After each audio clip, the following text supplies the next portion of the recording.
mais uma vez eu fico muito feliz em estar na Igreja Batista Betel, porque nós, na verdade, nós somos uma família. E nada melhor do que uma família estar reunida em busca de um único bem comum, a salvação e uma vida plena dentro da terra.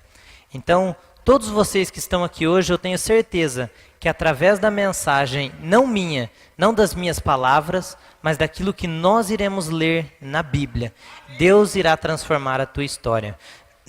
Principalmente você que ouve bastante.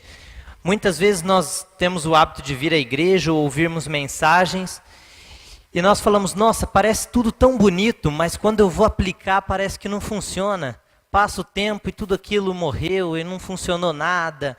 E depois a gente escuta de novo e se anima e depois cai novamente.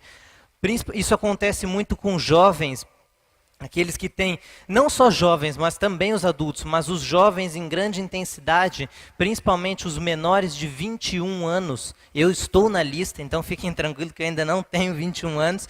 Mas isso é muito difícil para os jovens, por quê? Porque até a maturidade completa, que é a idade de 21 anos, o jovem age por impulso. A partir da maturidade completa, até por isso nos Estados Unidos, em determinados estados, jovens menores de 21 anos não podem beber. Porque dentre o índice de jovens entre 13 e 18 anos que mexeram com bebida alcoólica antes dos 21 anos, a probabilidade e a porcentagem dos que se tornaram viciados é acima de 50%. E depois dos 21 anos, quem se envolveu com bebida alcoólica, a chance e a porcentagem de se tornar um alcoólatra passam para 10%. Porque quando você está mais velho, você para e pensa, será que eu posso gastar esse dinheiro? Será que eu posso ir lá mesmo? Eu tenho umas contas para pagar. Já o jovem não. Ele vai de novo e quer gastar de novo. Mãe, me dá dinheiro e eu preciso. Até que depois que chega a um determinado ponto, ele fala, calma. É a hora que ele controla os impulsos. Então, um grande desafio para um jovem é controlar os impulsos. Ele olha a imagem de uma mulher nua, isso não só para jovens, mas também para adultos, e já sente vontade de arrumar uma namorada, de ter relação sexual, e ter uma vida imoral, e já programa uma festa para ir com os amigos, já se relaciona com pessoas más, porque age pelo impulso. E isso não deixa de acontecer com quem é mais velho. Mas é importante nós notarmos isto, porque existem também os momentos de pico. Vai para a igreja, dá aquela turbinada, está feliz com Deus, daqui um pouco ele sai, conversa com os amigos, passa umas 3 semanas e ele cai novamente. E muitas vezes não volta. Então eu tenho um alerta para todos que são menores de 21 anos, e até mesmo aqueles que têm 21 anos, para que fiquem muito atentos, para você não deixar o teu impulso te dominar. Porque se o teu impulso vencer você, você perdeu a vida. Você perdeu a vida. Se o teu impulso te dominar, você faz um teste, não faça o teste na verdade, mas se você fosse fazer o teste em seduzir, em deixar com que tudo aquilo que você quer para o teu bem prazer, como uma demagogia, que tudo aquilo aconteça, você fala, eu quero isso, eu vou fazer, eu quero aquilo. Ceda os desejos da carne para você ver, você está perdido, porque ela domina você. A única coisa na Bíblia que Deus manda nós fugirmos é do pecado. Satanás, ele manda você pegar a espada e ir para cima, mas o pecado, ele manda você fugir dele. José, a mulher tentou ele não foi, vem que eu vou conseguir vencer você. Ele fugiu, ele deixou a capa dele e não ficou naquele lugar, porque ele disse, a minha carne é fraca. Mas nós, na mensagem de hoje, veremos que Deus não permitiu. Paulo ensina isso para Timóteo, que nenhum desafio na nossa vida seja maior do que o que podemos superar. Eu dei início à mensagem falando de jovens, mas o tema de hoje, além de atingir os jovens, é fundamental para aqueles que têm mais de 21 anos também, inclusive 80 e 70 anos, até porque nós já mencionamos outro dia que a sabedoria não vem com a idade. Se a sabedoria viesse com a idade, todos os idosos seriam convertidos. Se viesse com a idade a sabedoria, não teriam só jovens, não teriam idosos passando necessidade, porque eles seriam sábios o suficiente para sair do problema. Sabedoria não vem com o tempo. E eu tenho uma notícia para você. Se hoje, dia 15 de dezembro, né? Se você não aprender nada, amanhã continua sendo dia 15 de dezembro para você. E se depois de amanhã você não aprender nada, você vai continuar no dia 15 de dezembro. Albert Einstein disse que o tempo é relativo ao espaço. Ou seja, quando você anda, o tempo passa mais devagar. E ele provou isso. Quando você está correndo em um carro a 180 km por hora, na verdade o teu relógio não está marcando 30 segundos como de quem está parado. Marca 29,99999. É muito pouco que nós não percebemos, mas quando nós andamos, o tempo passa mais devagar. E isso foi provado com relógios atômicos que eles colocaram em grandes aviões e o avião, quando pousou, estava bem atrasado o relógio. Então é uma prova de que o tempo é relativo ao espaço. Mas eu tenho algo que Salomão disse que é mais profundo do que o que Einstein descobriu. Que o tempo é relativo ao conhecimento. Se eu não aprender nada hoje, eu continuo no hoje. E eu nunca estou no amanhã. E é por isso que nós passamos muitas vezes em um lugar e falamos, aquela pessoa está do mesmo jeito. Ela conta as mesmas histórias. Ela está na mesma rotina, não tem nada de novo. É porque ela não aprendeu nada. E a vida dela é uma desgraça. A sabedoria não vem com a idade. É estupidez nós pensarmos isso. Jó, isso não sou eu que estou dizendo, Jó capítulo 32, versículo 7 ao 9. Achava eu que a sabedoria, que a multidão dos dias traria sabedoria. Mas na verdade há um espírito no homem e a inspiração do Todo-Poderoso os faz sábios. A inspiração. Não são os grandes que são os que sabem o que é correto, nem os velhos são os sábios. Jó 32, 7 ao 9. Então lembre-se disso, não é porque você tem 70 anos que você é mais sábio do que um jovem de 30 anos. Nós precisamos aprender para crescermos. E eu gosto muito de dizer, uma vez eu fiquei impressionado quando eu estava conversando com a minha mãe, e eu já disse isso outro dia, mas eu gosto de enfatizar porque é muito forte. Como é a prova de que o tempo é relativo ao conhecimento. Eu conversei 30 minutos com ela, eu aprendi tanta coisa que ela errou, e ela levou 52 anos para aprender tudo isso.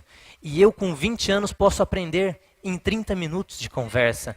O tempo é relativo ao conhecimento. Grave isso para a mensagem de hoje. Não queira dar uma desperto com o teu filho, com o teu neto, e muito menos os netos com os pais ou com os avós. Porque apesar da sabedoria não vir com a idade, a Bíblia nos manda, além de honrarmos o pai e a mãe, eles, quando têm mais tempo e aproveitam com sabedoria, se tornam mais sábios do que nós. Então temos que sempre termos cautela para honrarmos os nossos pais. E eu tenho uma mensagem forte com respeito a isso para você. O tema de hoje é um tema bonito. Eu quis separar um título bem interessante para que você consiga entender o que a Bíblia ensina para que você consiga se manter inspirado, forte na palavra de Deus.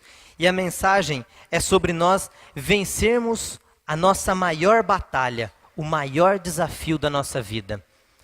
Muitos pensam que o maior desafio é converter a esposa, é converter o marido, é levar os filhos para a igreja, ou conseguir dinheiro. Mas esse não é o maior desafio da vida. Não é nem conquistar a salvação.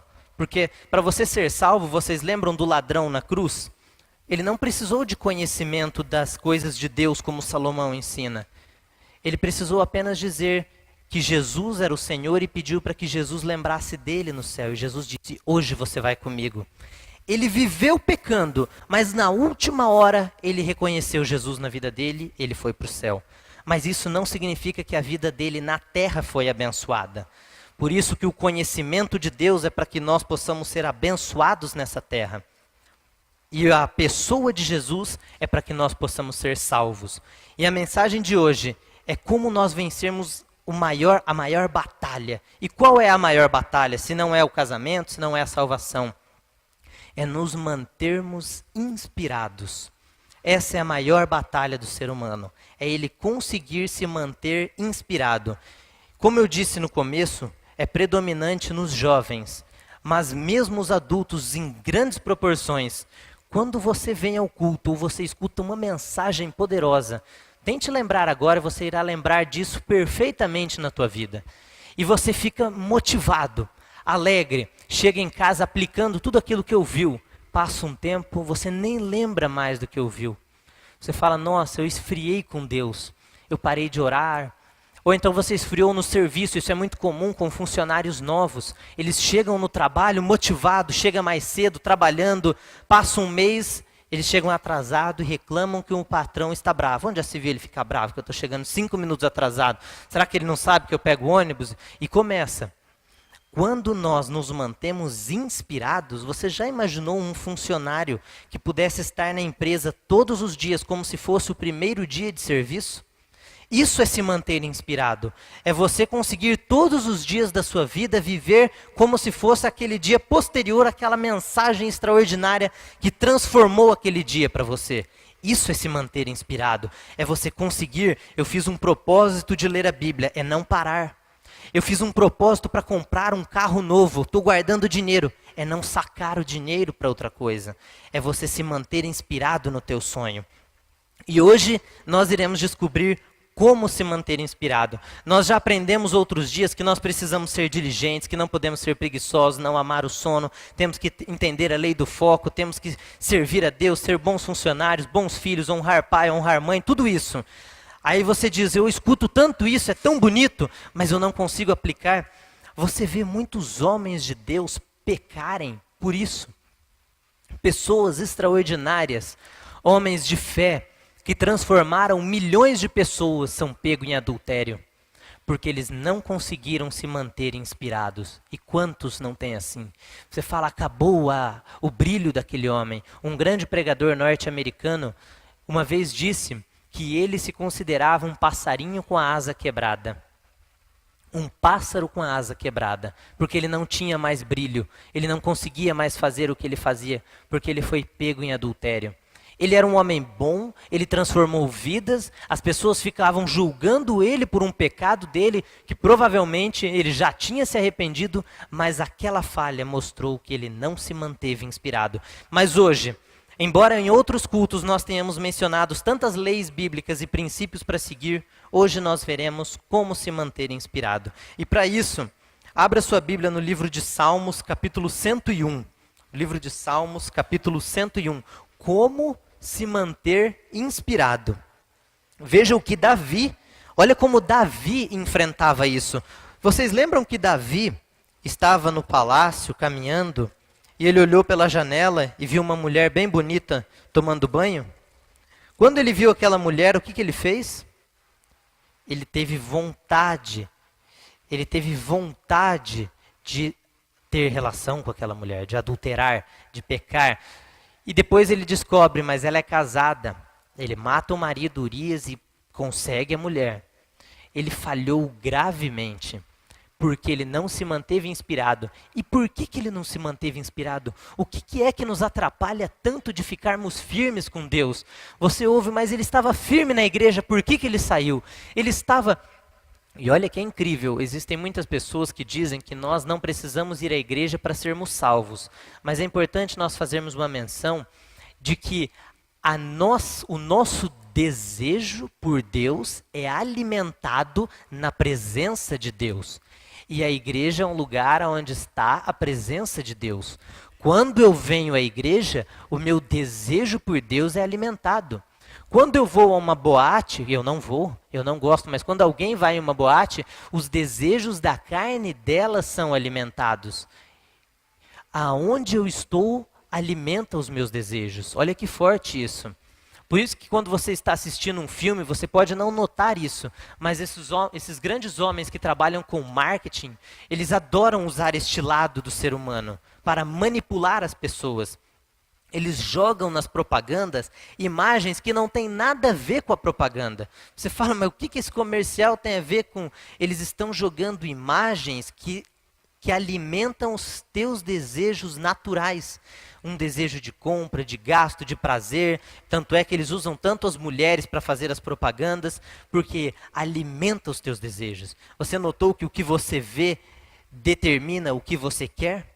Quando eu vejo alguma coisa, eu sinto algo com relação àquilo. E o que eu sinto vai determinar o que eu vou fazer. Então lembre-se, A salvação, aquele ladrão na cruz, ele nunca foi para a igreja.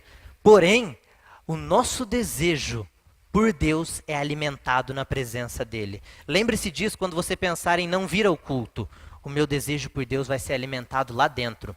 Um dia eu estava mal, eu estava triste na minha mente, lutando com os pensamentos e pensando nas situações em que eu estava vivendo. Isso que eu sou novo, imagina quantos anos eu não tenho para viver e quantas coisas você que está ouvindo já não batalhou na sua própria mente. E eu pensei, mas como vencer isso? Isso tudo está errado. Não posso ficar pensando tanto nisso, ficar me preocupando, tenho que confiar em Deus. E eu naquele momento falei, eu já sei, eu vou colocar algo que me alimenta o desejo por Deus, que me alimenta a força. E eu liguei uma mensagem, eu abri o tablet, coloquei um pastor, era o pastor ou Silas Malafaia ou Mike Murdock, coloquei para tocar e comecei a ouvir. No final daquela mensagem eu estava dando risada, feliz, porque aquilo alimentou-me. Do que você tem se alimentado? Isso que vai determinar os teus desejos. Nós, jovens, precisamos tomar cuidado com isso, com o que nós estamos nos alimentando, porque é isso que vai definir o meu desejo, aonde eu vou, o que eu quero fazer. E agora no Salmo 101, no versículo 3, olha o que Davi disse. Davi, não porei coisa má diante dos meus olhos. Aborreço as ações daqueles que se desviam. Nada disso se me pegará. Longe de mim o coração perverso. Preste atenção. Não conhecerei o mal. Aquele que difama o seu próximo às escondidas, eu o destruirei. Aquele que tem olhar altivo e coração soberbo, não o sofrerei. Os meus olhos procurarão os fiéis da terra, para que estejam comigo, para que estejam comigo. Para que estejam comigo. O que anda em caminho reto, esse me servirá. O que usa de engano, não ficará dentro da minha casa. Olha Davi ensinando como se manter inspirado. Olha que extraordinário, e ele ensina duas chaves extraordinárias. No primeiro texto que nós lemos, no versículo 3, ele diz, não porei coisa má diante dos meus olhos. O que eu coloco diante dos meus olhos define a minha inspiração, para onde ela vai. Se eu colocar um filme, se eu gosto de filme, eu vou ter mais vontade de assistir filme. Eu não sou nada contra filme, eu gosto de assistir filme. Se eu colocar a Bíblia, eu vou ter mais vontade de ler a Bíblia. Você já reparou que quando você começa a ler a Bíblia, termina a leitura e gosta, você se sente feliz? Nossa, meu nível de consciência está feliz. Que bom, eu li, eu cumpri uma tarefa. Se você não retornar a fazer isso, tudo vai embora. Mas olha no que Davi mais bateu. O primeiro é, o que você coloca nos seus olhos. Isso são duas forças, o que nós estamos tratando são duas forças que definem a nossa inspiração. A primeira, o que eu coloco nos meus olhos. E a segunda, com quem eu ando. Com quem eu ando, quem eu procuro, quem está na minha casa, os meus relacionamentos. Então a primeira, o que eu ponho debaixo dos meus olhos define a minha inspiração. E a segunda, os meus relacionamentos, com quem eu me relaciono. Olha o que Davi disse, longe de mim o coração perverso. Você conhece alguém de coração perverso? Longe de você. Mas veja que Davi não coloca apenas extremos na vida dele. Longe de mim os bandidos, assassinos, serial killers. Não, ele diz longe de mim aquele que difama o seu próximo. Aquele que difama o seu... Não precisa ser um serial killer para você falar, eu não ando com ele, eu sou um homem de Deus. Não, você não deve andar nem com quem difama o próximo, nem com quem é orgulhoso. Vamos continuar no versículo 5. Aquele que difama o seu próximo às escondidas, eu o destruirei. Aquele que tem olhar altivo e coração soberbo, não sofrerei. Os meus olhos procurarão os fiéis da terra. Então pare e procure não andar com quem não é ruim, ande com quem é bom. Fala, eu vou procurar os fiéis e os sábios. Provérbios 13, 20. E para finalizar, os meus olhos procurarão os fiéis da terra para que estejam comigo. O que anda em caminho reto, esse me servirá. Agora olha, o que usa de engano não ficará dentro da minha casa. Se alguém com quem você convive, você está conversando no telefone e você suspeita que aquela pessoa está te enganando, descubra se ela te enganou e afaste-se dela. Ela não deve pisar dentro da tua casa. porque isso vai determinar a tua inspiração. Então aqui está duas chaves porque as pessoas erram. Elas ouvem uma mensagem, honra teu pai, porque teu pai é isso, e a tua mãe é aquilo, e é extraordinário, e ela sai feliz, turbinada. Aí ela chega em casa, tem um enganador. Tem um amigo que ele quer, viu, o que você está fazendo? Vem aqui, vamos conversar. Ou tem um amigo de negócios, um sócio na empresa, que fala para ele, não custa nada, o cliente veio falar isso. Ele fala, será? Pronto, a mente dele fugiu da honra ao pai. Ele começa a trocar a inspiração dele. Davi olhou Batseba e ele desejou ela. Quando eu olho para o que é mal, eu desejo o que é mal. Mas quando eu olho para o que é bem, eu desejo o que é bom. Duas formas para você não esquecer. Você fala, hoje o culto foi diferente, porque eu não aprendi coisas boas para fazer, eu aprendi como continuar fazendo coisas boas. Eu aprendi como continue fazendo coisas boas, continue honrando o teu pai, continue honrando a tua mãe, lendo a Bíblia, memorizando os versículos, fazendo aquele propósito que você sempre fez. Não pare de realizar a esperança do teu cônjuge, não pare de agradar o patrão, de chegar mais cedo. Como? Colocando pessoas boas na tua vida e coisas boas diante dos teus olhos. E coisas boas diante dos teus olhos vai mais longe. Mesmo pessoas, o que eu ouço, o que eu leio, quando nós lemos, nós temos a tendência de acreditar no autor do livro. Por isso que é tão perigoso. Você pega um livro, é diferente de ouvir uma palestra, quando alguém começa a falar algo que você não concorde, e você já vai rejeitando, levanta e sai. Você lendo, você entra naquilo e tende, não necessariamente, mas tende a acreditar. A música é mais impactante. Davi tocava, o espírito mau de Saul ia embora. A música determina o teu estado de espírito, os teus sentimentos. Eu já disse uma vez que eu entrei no carro de um amigo ouvindo uma música depressiva e triste. E eu falando para ele, eu via ele depressivo, eu comecei a ficar depressivo no carro. Só faltava eu desmaiar lá dentro, de tanta tristeza. Que música você escuta? O que te inspira? Uma vez eu disse, não coloque na tua casa imagens que te tragam tristeza. Eu gosto muito de ver álbuns de foto, aí você começa a ver aquelas fotos, chorar, e se entristecer, lembrando de um filho que hoje é tão ruim para você, que não te trata mais bem, a ex-namorada dele, que tanto te perturbou, que destruiu a família, ou alguém que matou. Para de ver os álbuns. Escolha algumas fotos boas ali. Em Lamentações nós aprendemos que devemos colocar diante de nós aquilo que nos traz alegria. Devemos nos motivar. O que eu vou colocar diante dos meus olhos? Então nós aprendemos duas grandes forças que determinam a nossa inspiração. O que está na minha vista e com quem eu ando. Agora, nós precisamos usar dessas duas armas tão poderosas para nos direcionar para o nosso sonho. Para o nosso sonho, o sonho de um filho transformado. Com certeza, você que tem filho e enfrenta dificuldade com ele, você pensa, como eu queria que o meu filho mudasse? A Bíblia diz que a alma do preguiçoso deseja e nada tem. Deseja e nada tem. Vocês lembram? Provérbios, Salomão diz isso.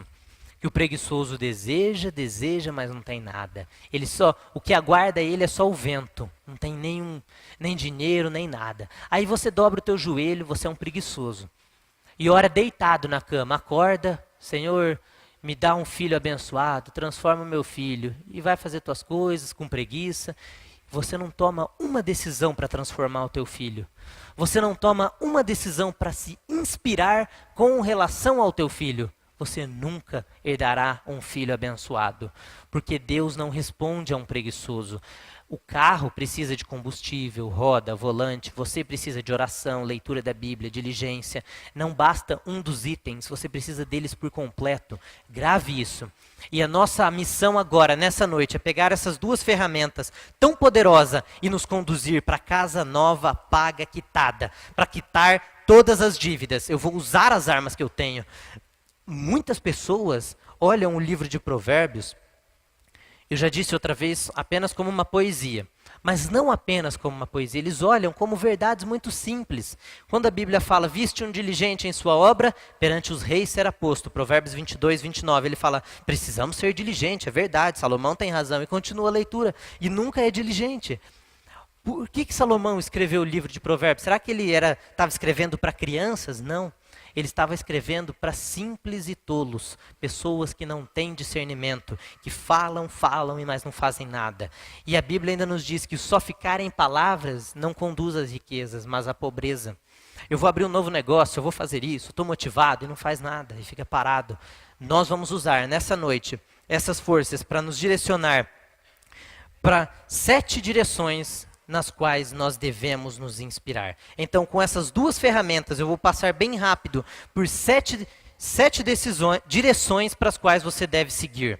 Use isso. Você pega um ladrão, pega a arma para matar alguém e roubar o bem que aquela pessoa tem. Para roubar as joias, o dinheiro, assaltar um banco.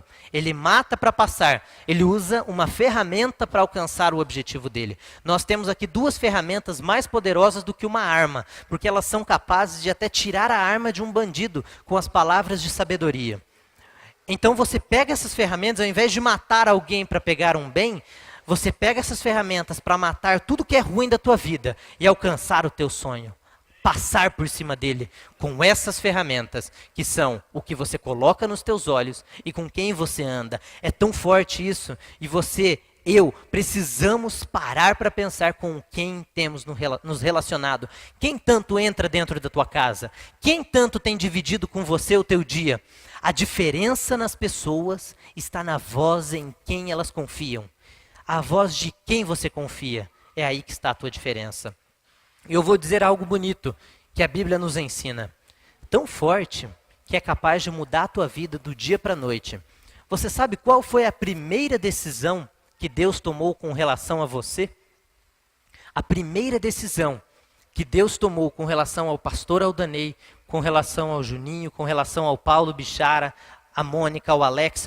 Qual a primeira decisão que Deus tomou a meu respeito? Ao meu respeito, não à humanidade. A primeira decisão que Deus tomou a respeito de cada um de nós é quem seriam os nossos pais. Quem seria a mãe do Paulo? Quem seria o pai do Júnior? Quem seria a mãe do Alex? Essa foi a primeira decisão que Deus tomou a teu respeito. Porque isso não é o homem que escolhe, é uma decisão divina. Não é o homem, por mais que o homem entenda todo o processo genético e biológico e físico para a formação do ser humano, quem determina aonde a alma daquela pessoa estará é Deus. E como você tem honrado a primeira decisão que Deus tomou com relação a você? Como você tem se comportado com relação aos teus pais? Se você trata mal o teu pai, você está dizendo, Deus, eu odeio a decisão que você tomou. Eu odeio a decisão que você tomou. Quando você maltrata um pai e uma mãe. Por isso que a Bíblia é tão forte em dizer, honra o teu pai e a tua mãe para que te vás bem. Primeiro mandamento com promessa. A primeira decisão que Deus tomou a teu respeito são os teus pais. Mostre honra para a decisão de Deus. E valorize, honre os teus pais. E é muito importante nós aprendermos o que é honrar os pais. Porque todo mundo fala, eu honro meu pai, eu honro meu pai. Semana passada eu dei R$10 para ele. Isso não é honrar o pai. E nós temos essa tendência do farisaísmo, de justificarmos a nossa conduta. Não, eu honro. Por quê? Pergunta para quase todo mundo que você conhece. Você honra teu pai? Honro. Como? Vou te passar uma lista do que eu faço. E na verdade aquela pessoa não honra. Fala alto com os pais, não respeita a decisão da mãe. Não valoriza uma ordem, não sabe receber uma instrução. E uma série de requisitos que falta para aquela pessoa. Então lembre, se você não souber honrar a primeira decisão que Deus tomou com relação à tua vida, você está desonrando primeiro a Deus.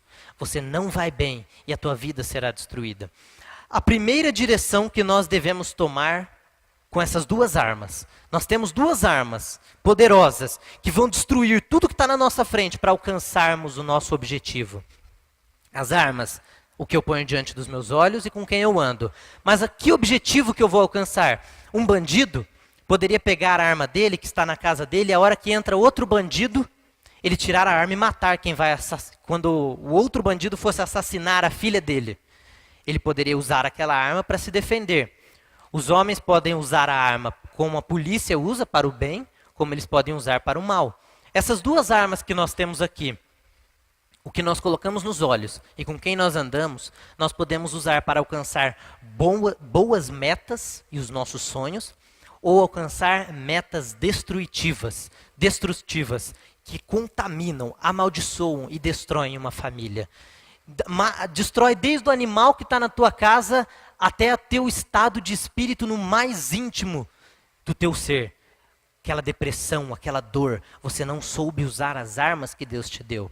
Vamos aprender hoje, bem rapidamente, a primeira direção que nós temos que tomar com a arma. Nós usamos, quem nós vamos andar? O que eu colocarei nos meus olhos para temer a Deus? Temer a Deus é a primeira direção que eu devo focar. Temer a Deus. Todos nós aqui sabemos que nós devemos temer a Deus. E às vezes parece até ridículo quando os pastores insistem em temer a Deus, temer a Deus, temer a Deus.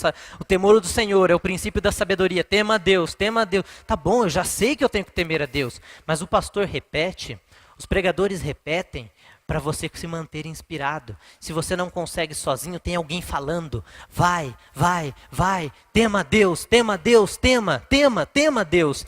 Mas agora nós temos as armas e podemos usá-las em casa.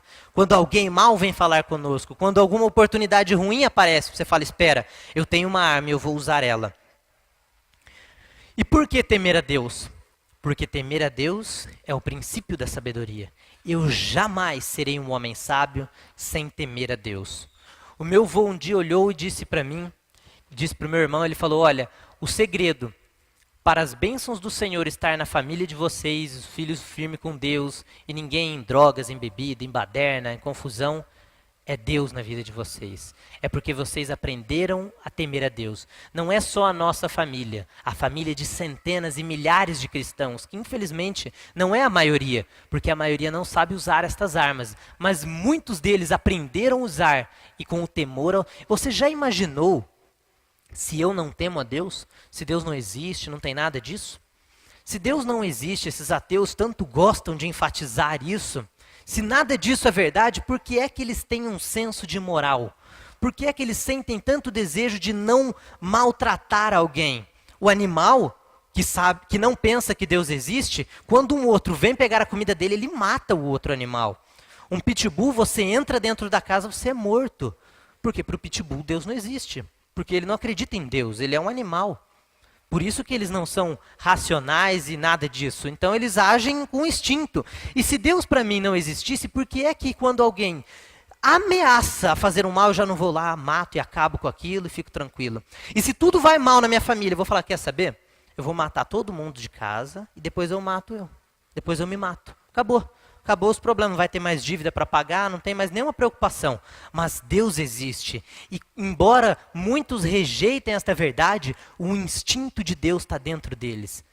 Deus é uma essência que é verdadeira, e Ele é tão verdadeiro que mesmo os ímpios, mesmo os ateus, mesmo os maus, não conseguem viver uma vida sem Deus interferindo nelas. Por quê? Porque Deus age no mundo. Então o Espírito de Deus paira sobre todos nós e nós temos a imagem e semelhança dele. Não só eu ou você que prega a palavra ou que vem à igreja, até mesmo os bandidos, eles têm a imagem e semelhança de Deus. Claro que Deus não combina com aquelas atitudes e Deus não vive com eles. Mas isso nós aprendemos, que nós precisamos temer a Deus para que essa seja a base da nossa família. E os filhos sejam construídos em cima do temor ao Senhor. Eu ouvi um pregador dizendo, ontem eu ouvi, ele disse, eu tenho uma boa referência do meu pai, mas o meu pai não me ensinou a amar a Deus como deveria. Amar a Deus verdadeiramente. Ele me ensinou Deus, mas não como eu vejo Deus hoje. Como você tem ensinado teu filho a amar a Deus? Então agora, como nós podemos usar essas duas armas para aprender a temer a Deus? Primeiro, o seu desejo é alimentado, como eu disse, o seu desejo por Deus, dentro da presença de Deus. Uma forma, então, é entrar na igreja. É uma forma de você alimentar e se manter inspirado a temer a Deus, vir à igreja.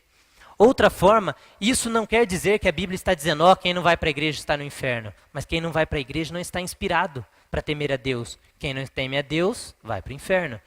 Então nós precisamos pensar muito bem antes de deixarmos de congregarmos. Ou então não apenas ir à igreja, mas ler a Bíblia.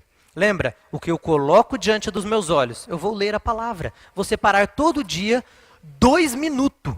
2 minutos das 24 horas.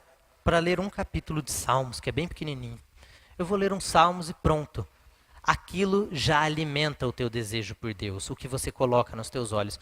E segundo, com a segunda arma, com quem você anda. Você está no teu trabalho e você fala, escuta, esse amigo meu de trabalho tem me atrapalhado de temer a Deus fora da minha vida. Lembra do que Davi disse? Não quero nem que entre na minha casa essas pessoas. Mas nossa, Jesus mandou amar a todos iguais. Jesus não andava com os fariseus. Jesus, quando ele foi rejeitado em lugares, ele fugia. Amar a todos não significa andar com todos. Significa não rejeitar as pessoas e não desejar o mal para as pessoas. Não ser tonto das pessoas. Não, eu amo todo mundo. Eu vou aceitar todo mundo em casa. Por isso a tua vida não cresce. Para com esse pensamento. Eu até fiz um vídeo, né, destes vídeos que eu coloco no meu site de 2 minutos. O último que eu coloquei é: não devemos tratar a todos iguais. Por quê? Você leva café da manhã para a esposa do vizinho? Não leva. Mas você pode levar para a tua esposa, não pode? Então você não trata todos iguais. O filho compra uma arma e fala: eu vou te matar, pai. Davi fugiu. Davi fugiu do filho que disse que ia matar ele. Ou você vai falar: não, filho, eu trato você igual o outro filho, vem cá. Ele fala: estou indo.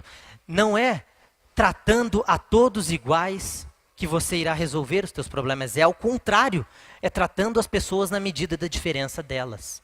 Se eu tratasse todo mundo igual, aonde estaria a recompensa pela diferença de cada um? Aonde estaria a recompensa de eu ser um filho que me dedico mais ao meu pai, que honro meu pai no trabalho? Não, filho, você trabalha comigo, mas o outro também é filho. Os dois vão receber igual. Aonde está a recompensa da diferença? Cuidado, amar as pessoas é diferente de ser tonto das pessoas. Nós precisamos aprender a temer a Deus e andar com pessoas boas. Como temer a Deus com as armas? Colocando coisas de Deus na tua frente, a Bíblia, ouvindo uma pregação, lendo um livro cristão, ouvindo músicas boas. Porque, é pecado ouvir música do mundo?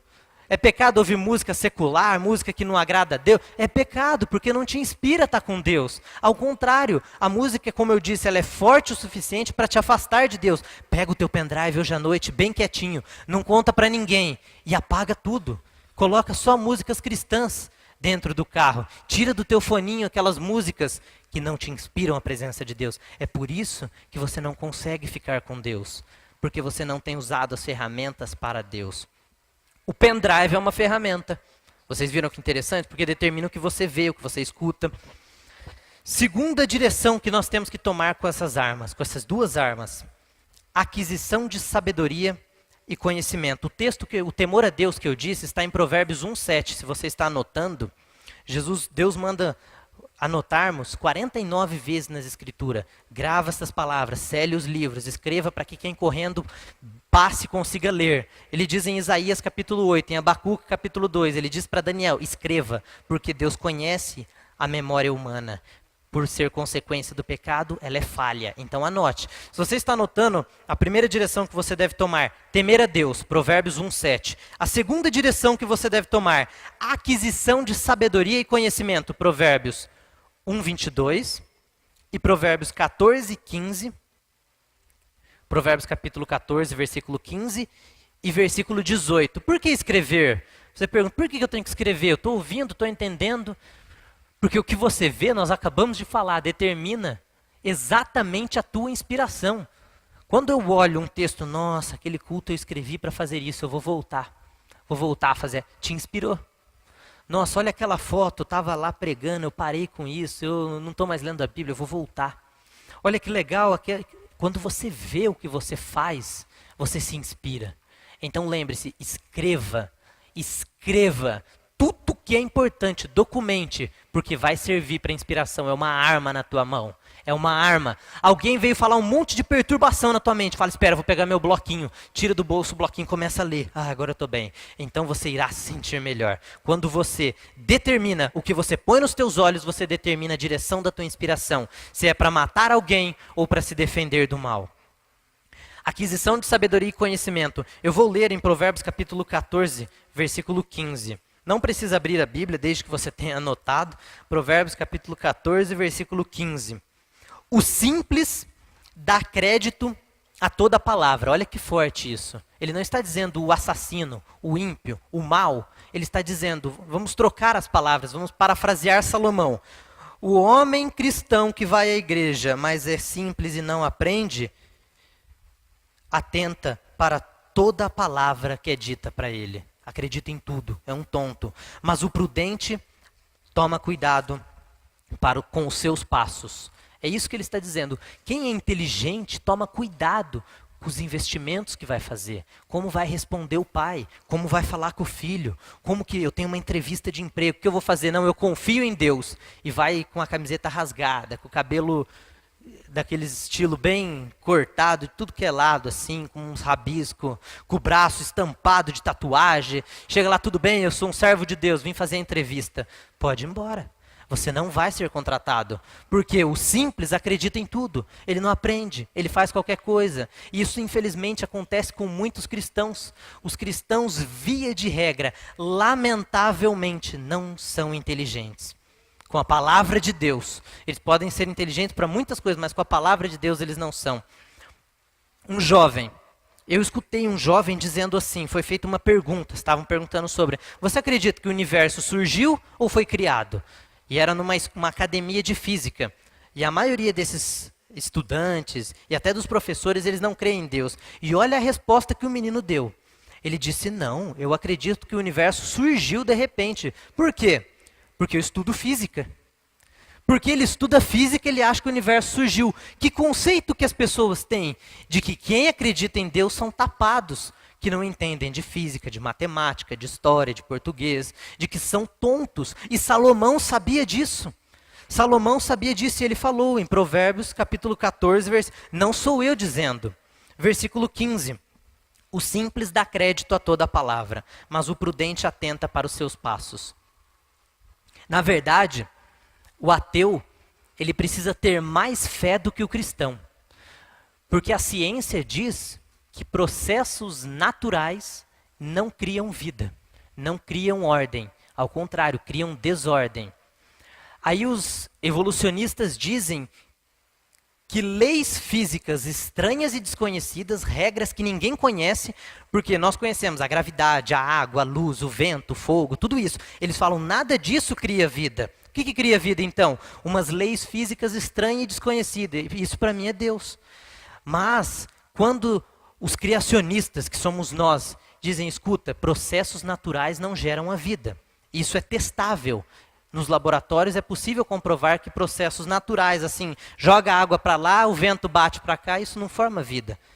Mas os evolucionistas precisam de mais fé do que nós, para chegarem ao ponto de dizer, não, mas existe alguma coisa assim, algum tipo de lei lá, que faz isso. Então, calma, é mais fácil eu aceitar o que eu testo do que o que eu não testo. Veja, mais bonito ainda, na ciência, nós podemos demonstrar mais facilmente a existência de um Criador do que a existência do surgimento espontâneo da vida. E existem inúmeras formas, inúmeras formas. Volta e meia eu coloco na página do Facebook umas postagens de um site, Darwinismo, e ele explica, aquele site extraordinário, muito sobre isso. Colocam lá enigmas que ninguém consegue resolver e que mostram o poder do nosso Criador. Então lembre disso. Nós precisamos usar as nossas armas, o que eu ponho nos meus olhos e com quem eu ando, para adquirir sabedoria e conhecimento. Provérbios capítulo 1, versículo 32 diz assim, o desvio do simples os matarás. Aí chega um simples cristão que não sabe nada e vai conversar com alguém que sabe um pouquinho coisa, que também não sabe nada. E ele já não sabe mais o que falar, fica mal, fica depressivo. Aí o jovem entra na academia, começa a fazer faculdade, fala, agora eu vou estudar física. E esse negócio de evangelho, a Bíblia parece mentira. Porque ele começa a acreditar em um monte de teoria, de um monte de teóricos falando um monte de bobeira que nem eles comprovam. Se fosse tão verdade, por que teriam tantas teorias, já que é tão verdadeiro? E eles desviam do evangelho por uma besteira dessa, porque acreditam em bobeiras. Não que estudar física é uma bobeira, mas teorias que nem comprovação tem, nem forma de demonstrar em laboratórios é possível, isso é bobeira. É eu rejeitar ele. Da mesma forma que os cristãos já vão com a ideia de que Deus criou, eles vão com a ideia de que não existe um Deus. Então grave isso, se você não tiver o conhecimento, você está perdido. mesmo no Evangelho. Lembra que nós dissemos que quando você não ouve o clamor do pobre, Deus não escuta você? Então espera, eu vou aprender o que eu tenho que fazer para Deus me escutar. E como fazer isso com essas duas armas que nós temos? Eu vou repetir as armas para você não esquecer. A primeira, o que eu ponho nos meus olhos. E a segunda, com quem eu ando. A primeira, o que eu ponho nos meus olhos. E a segunda, os meus relacionamentos. Como? Se eu comprar livros bons, CDs, DVDs, literatura, assistir filmes bons, escutar umas músicas extraordinárias, pronto. Eu usei essas armas para me inspirar a ter conhecimento e sabedoria. É tão simples. Eu posso falar, não, eu vou olhar lá na página do Paulo, ele falou que ele postou não sei o quê, da teoria, do não sei o quê, eu vou dar uma clicada. Pronto. Não é nem a minha postagem, é de outro site que está lá. Você já usou a arma para se manter inspirado a adquirir sabedoria. Você começa a aprender. E você gosta, comece por temas que você gosta. Ah, eu gosto de futebol. Não, eu gosto de arquitetura. Eu gosto de flores. Eu gosto de desenhar. Eu gosto de pintar. Eu gosto de jogar bola. Eu gosto daquilo. Eu gosto de... Use esses temas que você gosta para aprender a trazer bom proveito e sabedoria para Deus na tua vida. Então, é uma forma de usar essas ferramentas de um modo que você transforma o teu conhecimento. E a segunda forma, que é com quem você anda, é andando com pessoas inteligentes e sábias. Uma das formas de nós nos tornarmos sábios, não é eu que estou dizendo, está escrito em Provérbios 13:20, anda com os sábios e será sábio. Vou começar a andar com quem é mais sábio, mais esperto do que eu. Se eu for o gênio do meu ambiente, eu estou no ambiente errado. Eu sou o mais inteligente, o mais genial da minha turma, eu sou o mais espertão, então você está no grupo errado, você não vai aprender nada. Busque pessoas sábias para andar com elas. Jovens, principalmente. Jovens. Quem são aqueles com quem você se relaciona? Quem são aqueles com quem você se relaciona? Pare um pouco e pensa. Eu estou crescendo e usando essas armas para me destruir e agir pelos meus impulsos ou para transformar a minha vida? Para transformar a minha família? Eu vou andar com sábios. Terceira direção. O bandido. Vou repetir para você entender do que estamos falando. O bandido usa a arma para matar e pegar o que não é dele. E nós usamos a arma para destruir o mal e pegar o nosso sonho. Qual o sonho? Casa nova, carro novo, família nova, bênçãos na casa, bênção em tudo que é lugar, dinheiro, saúde, paz. A sabedoria nos fornece honra e riquezas. Riquezas não é do diabo. Está escrito em Salmo 62:10. Se o teu dinheiro aumentar, não coloque nele o teu coração. Dinheiro é bom, mas não deixe o teu coração ficar nele. A terceira direção, em vez de matarmos alguém para pegarmos o que não é nosso, nós usamos a nossa arma para destruir o mal e realizar a esperança. Então, a terceira direção que temos que seguir, realizar a esperança. Realizar a esperança. Lembra que nós anunciamos, que eu disse outro dia aqui, que a tua esposa todo dia espera alguma coisa de você, que você elogie, que você agrade, que você beije, que você fale alguma coisa bonita. Teu marido também espera ser respeitado. Você quer ser amada pelo teu marido? Aprenda a respeitá-lo, porque eles adoram ser respeitados. Os homens gostam de dizer, nossa, você foi genial, que bom investimento. Ele, é verdade, eu fui bom. Às vezes ele nem foi bom, mas fala que ele foi bom. Davi se fingiu de louco lá perante o rei para ele não morrer. Então faz um esforcinho, fala, nossa, você é demais, pronto, ele vai começar a te amar mais. Isso é ser submisso, não é ser tonto do marido. Ser submisso ao marido é demonstrar respeito, eles não querem ser respeitados. É um desejo do homem, ele é o provedor da casa e tal, não que a mulher não deva trabalhar. Provérbios capítulo 31, a partir do versículo 10, mostra uma mulher milionária, trabalhadora e dedicada. As mulheres têm que trabalhar. E os homens igualmente, as mulheres esperam muitas coisas dos homens. Então vamos parar e pensar, eu preciso realizar a esperança. Tá bom, Paulo, eu aprendi que eu preciso realizar, mas eu não consigo, eu esqueço. Usa essas duas armas agora para isso aí não mais acontecer. Para hoje você sair do culto e à noite você já falar, fez um bom investimento ontem. Só não fala hoje se o teu marido estiver aqui, porque ele vai saber. Falar, não, foi só porque você escutou falando que era para falar bem, então não acredito mais em você. Também não seja irônico. Mas é verdade, se você realizar a esperança de quem está do teu lado, você transforma essa pessoa. Provérbios 13:12 diz que a esperança realizada é árvore da vida, mas o desejo adiado, a esperança adiada, adoece a alma. A esposa espera, ela agrada, ela prepara o almoço, chega e você trata mal, você fala mal, onde já se viu? Ou o marido chega e você nunca elogia, nunca agrada, só fala que ele é isso, onde já se viu? Como que ele me põe o dinheiro ali? Para. Agora nós vamos aprender como continuar mantendo isso. Eu não estou dizendo, preste bem atenção, eu não estou dizendo apenas para manter essa esperança, porque nós já dissemos isso outro dia, para realizar a esperança. O foco da mensagem de hoje é continuar dando esperança para o cônjuge, para o patrão. Você chega no trabalho, o patrão espera, nossa, ele vai chegar.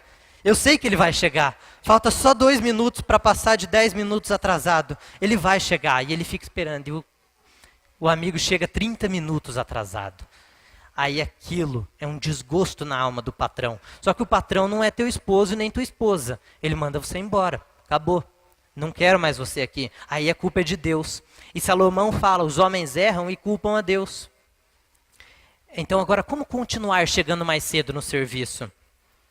Evite, observando o valor da opinião alheia e anotar. Colocar imagens, tudo que te lembra de manter a esperança realizada. Por exemplo, a tua esposa adora suco de laranja.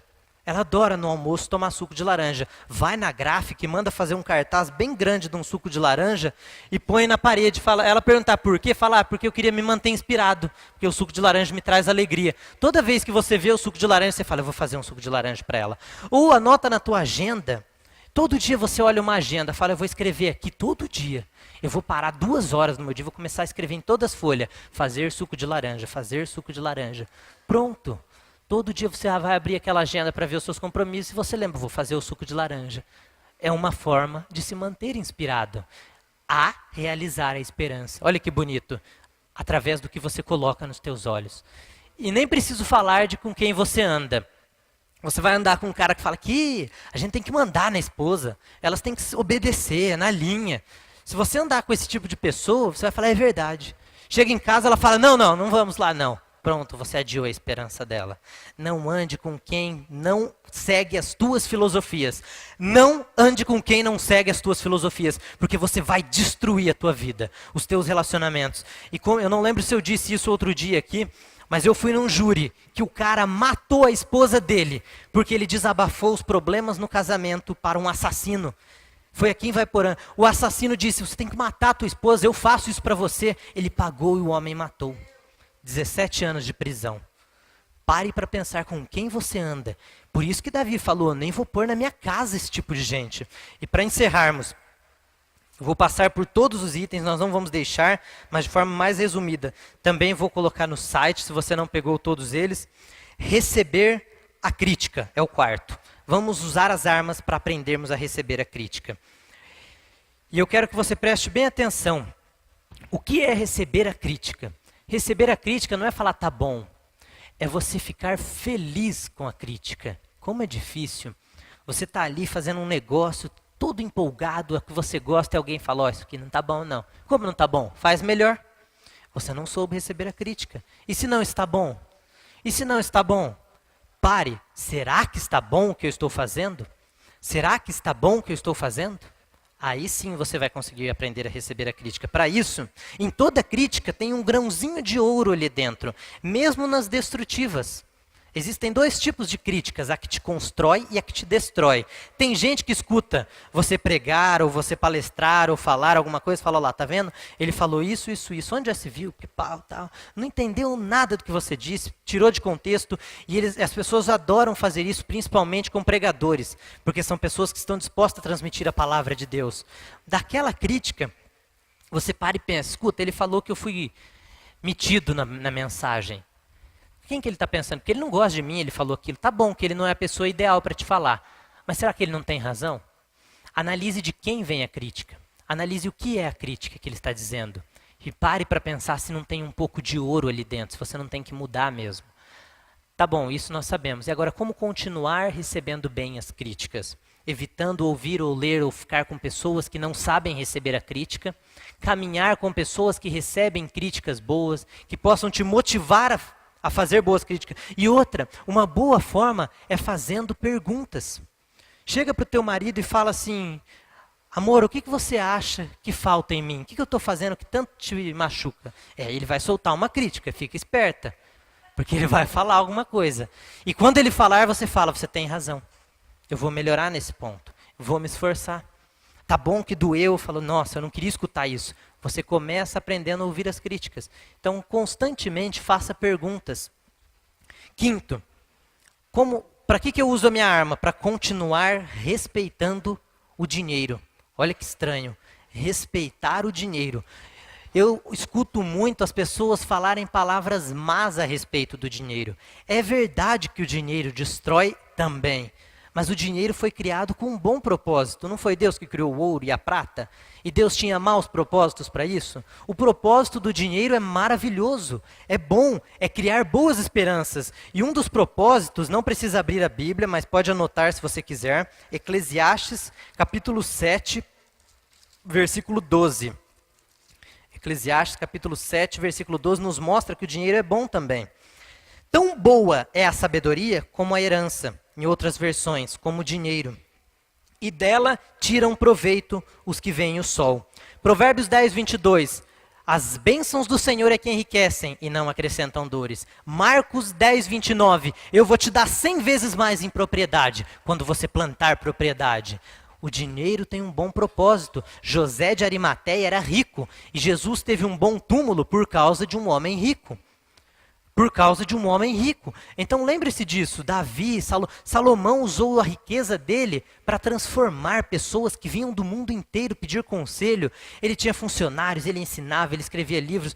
Quem aqui tem sonho, erga a mão. Se você tem qualquer sonho, qualquer que seja o teu sonho, precisa de dinheiro. 90% dos sonhos. 90, não vou falar 100.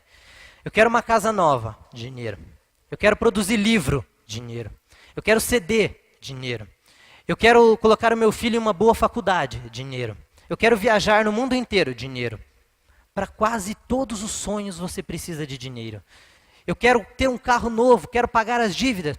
É dinheiro, dinheiro, dinheiro. As pessoas trabalham 8 horas por dia atrás de dinheiro. E você vai usar palavras desrespeitosas ao dinheiro? Para com isso. E quando você entender isso, você vai falar, espera, o dinheiro tem um propósito bom. E normalmente quando nós falamos de dinheiro para as pessoas das igrejas, para os cristãos, eles falam, a Bíblia fala que é mais fácil o camelo passar pelo fundo da agulha do que um rico entrar no céu. Mas Davi era rico, Abraão era rico, Boaz era rico. Esses homens eram ricos e eles não foram para o céu. Abraão está entre os heróis da fé, mencionado em Hebreus capítulo 11. O dinheiro é mal para quem ama o dinheiro. Nicodemos, por exemplo, vende tudo que tem. Ai, Jesus, agora não dá. Prefiro ficar com o que eu tenho. Agora, Zaqueu, cobrador de impostos, ele olhou para Jesus e falou, quer saber? Zaqueu era mais rico que Nicodemos, porque eles cobravam 4 vezes mais os impostos. Ele falou, eles cobravam o dobro os impostos. Ele falou, Jesus, eu vou devolver 4 vezes mais tudo que eu roubei. Esse não amava o dinheiro. Se o dinheiro fosse mal, em Salmo 62, 10, não dizia que quando o teu dinheiro aumentar, não deposita nele o teu coração. Então cuida disso. E 2 formas.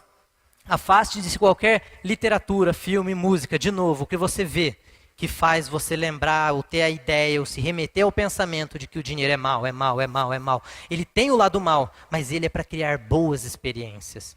Boas experiências para as pessoas. O propósito do dinheiro é criar boas experiências. Quer você goste ou não, Deus fez assim. Porque com dinheiro você mata a fome de pessoas na África. Pronto, criou boas experiências. O dinheiro é ruim? Não, o dinheiro é maravilhoso. Você olha Joyce Meyer alimentando milhares de pessoas. O Mike Murdock, milhares de pessoas. Silas Malafaia, e as pessoas criticam eles por causa do dinheiro.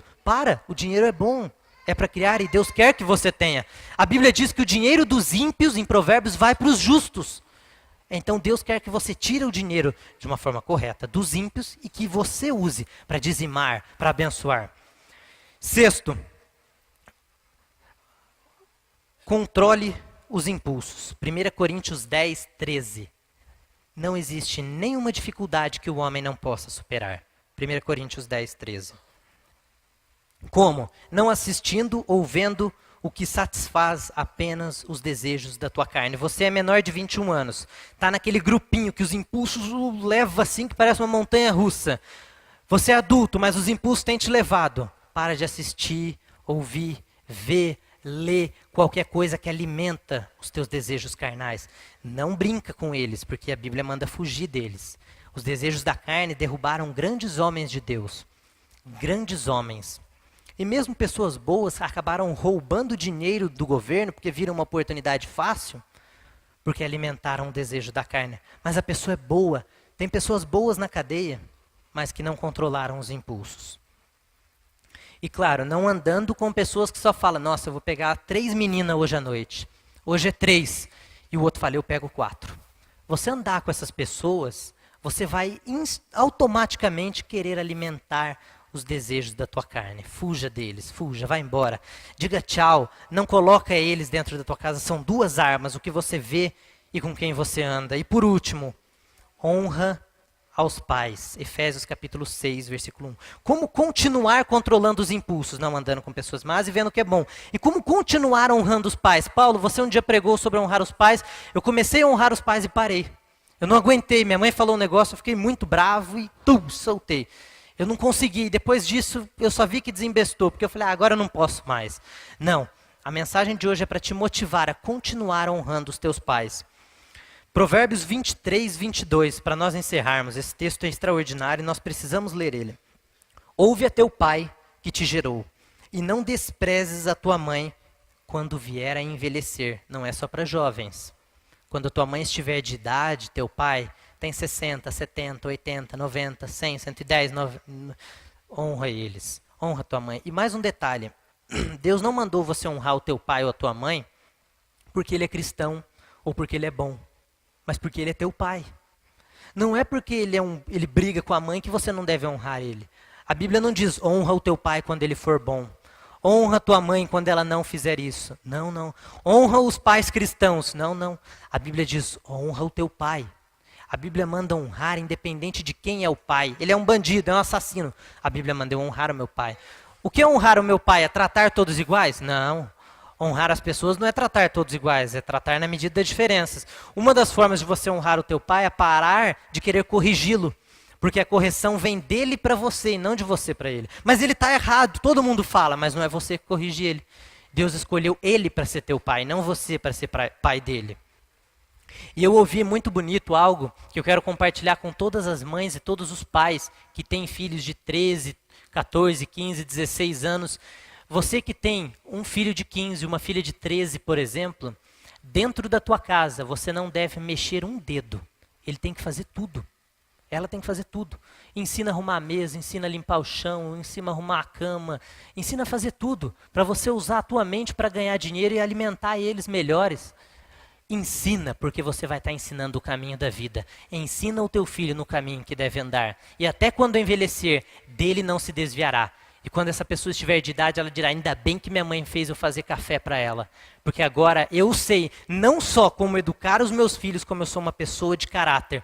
Não, você ensina o teu filho a não ser preguiçoso. Você ensina o teu filho a trabalhar, mas ele não quer, ele fica bravo, ele vai fazer aquilo. Você é pai dele. Enquanto você tem poder sobre os teus filhos, seja um verdadeiro pai. Não mexa o teu dedo dentro de casa. Faça ele trabalhar. Não precisa explorar nenhuma criança, chicotear ninguém. A Bíblia fala também, não provoca a ira dos filhos. Se ele não derrubou a xícara, você pega uma pedra e começa a bater na mão até quebrar a mão do filho. Não é isso. Você precisa educar os teus filhos, ensiná-los o caminho que devem andar. Eu agradeço cada vez que minha mãe me bateu, cada vez que meu pai me puniu.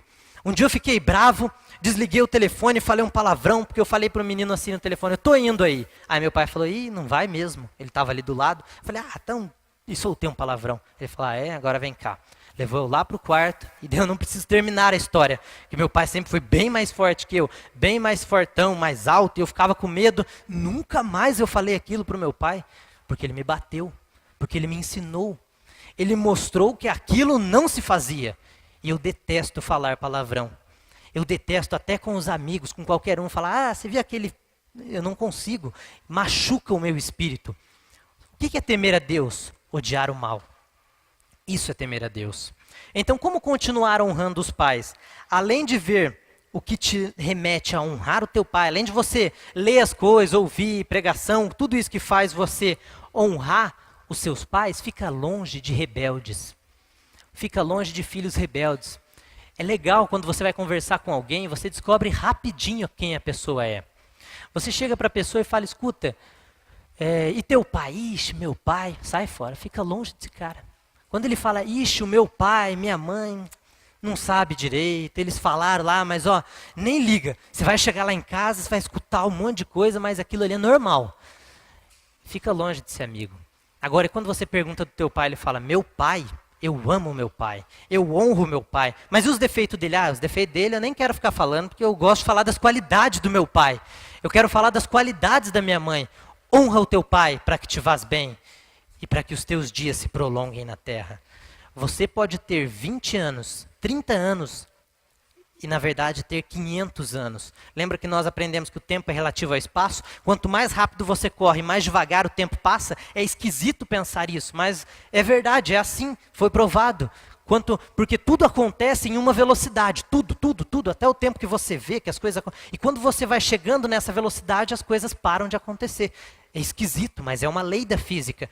Mas e quando Salomão diz, ele não usa essas palavras, o tempo é relativo ao conhecimento. Você tem 23 anos de idade, 25 fala, não, espera, eu vou ser agora um jovem de 30 anos, vou chegar, vai correr 2 anos, que é o tempo ali para eu conseguir aprender bastante, e eu quero ter 150 anos nessa terra. Você consegue. Para nós encerrarmos, eu vou dizer, é um extra da mensagem para todos que têm vício no computador. Fica sentado lá a noite inteira. E tenta, a hora que termina de conversar, 4 horas seguidas no computador, jogar. Aí ele para e fala, vou ler a Bíblia, tenho um compromisso. Ele abre a Bíblia, ele cai no sono. Dá uns 30 segundos, ele está dormindo. Mas no computador ele fica falando, você viu fulano, você viu ciclano? Olha essa foto, olha esse vídeo. Nossa, você não vai acreditar quem terminou com quem. E começa aquela loucura. Quem tem esse hábito, isso é uma mensagem que eu ouvi e eu quis compartilhar, são pequenos itens. Quem é viciado, quem está vidrado em computador, tende ao imobilismo, fica estagnado. Nem andar mais a pessoa anda direito. Fica em casa, fica meio bobo, aí volta para o computador. Isso é sério, para pensar nisso. Acomodação. O sujeito se acomoda, não tenta mais lutar pela vida para conquistar as coisas. É sério, é um vício. Porque ele fica ali. Mas o que tem um computador? Não tem problema ter computador. Eu tenho site, tenho Facebook, tenho Twitter. Isso não é problema.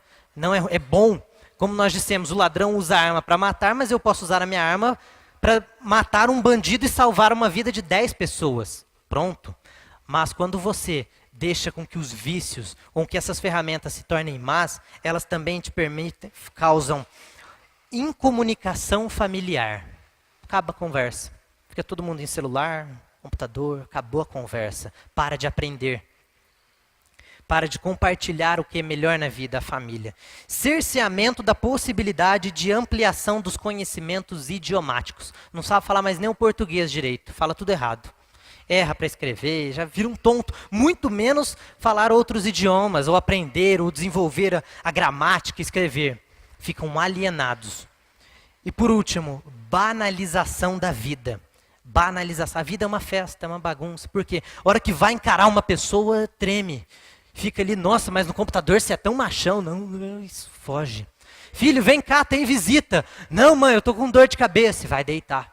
Porque tem vergonha, porque sente banalização da vida. Cuidado. Preste bem atenção. Isso não é só para jovens, é para adultos também. Daniel, em capítulo 1, versículo 8, não abra sua Bíblia, não precisa, ele mostra que Daniel escolheu se separar para Deus. Ele tinha entre 15 a 17 anos e ele foi para a Babilônia. E lá ele disse, eu não vou me contaminar. Eu não vou me contaminar. Faça essa decisão hoje. Hoje nós aprendemos como continuarmos inspirados. Como que eu continuo honrando? Como que eu continuo alimentando a esperança? Como que eu continuo fazendo tudo isso? Com tudo aquilo que nós aprendemos. Com o que você põe diante dos seus olhos e com quem você anda. Salmo 101, versículo 3. Podem se colocar de pé, feche os seus olhos. Eu tenho certeza que a mensagem de hoje irá te ajudar a se manter motivado. Grave em teu coração a maior batalha. Se você puder depois anotar, grave isso. A maior batalha do ser humano é se manter inspirado. Se você se mantém inspirado, teu negócio vai para frente.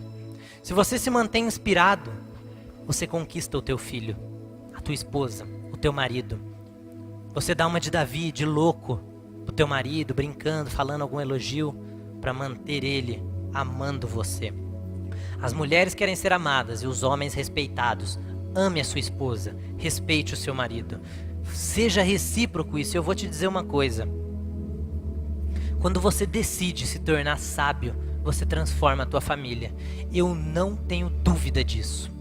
Eu não tenho dúvida, eu conheço testemunhos. Você transforma a tua família.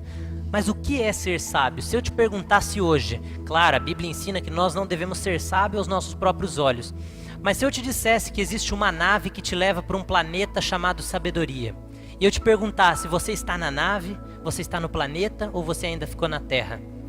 Aonde você está? Na Terra? Longe até da nave que vai te levar para o planeta sabedoria? Ou você já está lá naquele planeta, num mundo diferente? Para pensar nisso. Será que eu sou um homem que estou caminhando para a sabedoria? Ou o tempo para mim parou? Tempo é relativo ao espaço, tempo é relativo a conhecimento. Lembra disso. A sabedoria, você não precisa querer ser apressado. A Bíblia diz que o filho insensato é a tristeza dos pais.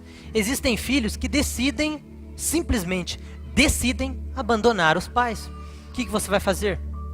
Lamentar. Será uma tristeza. Supera isso e continua. Nossa, Paulo, é fácil você falar, você nem tem filho, você não sabe nada. Não é eu que disse isso. Eu ouvi, aprendi e li com pessoas muito mais velhas do que eu que me disseram: quando um filho decide abandonar os pais e ele viveu para aquele filho, alimentou, lutou e tentou, não tem mais nada que ele faça. Salomão diz isso: o filho insensato é a tristeza dos pais. Então grave isso no seu coração.